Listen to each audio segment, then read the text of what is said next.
স্বাস্থ্য ও পরিবার কল্যাণ মন্ত্রণালয়ের চিঠি এবং বাংলাদেশ ইউনানি ও আয়ুর্বেদিক চিকিৎসা শিক্ষা অর্ডিন্যান্স জারির দাবিতে বিক্ষোভ সমাবেশ অনুষ্ঠিত হয়েছে।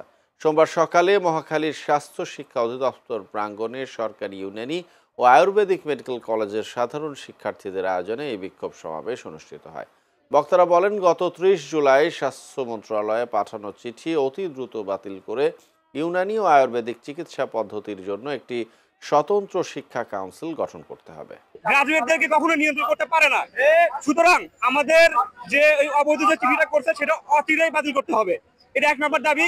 দ্বিতীয় নম্বর আমাদের যে দাবিটা আছে সেটা হচ্ছে যে আমাদের খুব দ্রুত সময়ের ভিতরে আমাদের যে একটা অর্ডিন্যান্স আছে, আইন আছে, সেই আইনটা আমাদেরকে সেটা অর্ডিন্যান্স আকারে জারি করতে হবে। তদারকি চিকিৎসা শিক্ষা কারা বৈধভাবে দিচ্ছে, কারা অবৈধভাবে দিচ্ছে, সার্বিক বিষয়টা আপনার তদারকি করার জন্য একমাত্র সমাধানই হচ্ছে কাউন্সিল। এবং আমাদের এই একটাই দাবি এবং প্রধান দাবি আইন কাউন্সিল, এবং হচ্ছে যেই চিঠিটা ইস্যু করা হয়েছে এটা আমরা বাতিল চাচ্ছি। আমাদের একটাই দাবি, এই গত ৩০ জুলাই স্বাস্থ্য মন্ত্রণালয় থেকে প্রেরিত অবৈধ যে প্রজ্ঞাপন রয়েছে, অবৈধ যে চিঠি রয়েছে তা অতি দ্রুত বাস্তবায়ন, অতি দ্রুত বাতিল করে আমাদের ইউনানি এবং আয়ুর্বেদ চিকিৎসা পদ্ধতির জন্য আলাদা এবং স্বতন্ত্র শিক্ষা ও চিকিৎসা শিক্ষা কাউন্সিল গঠন করা।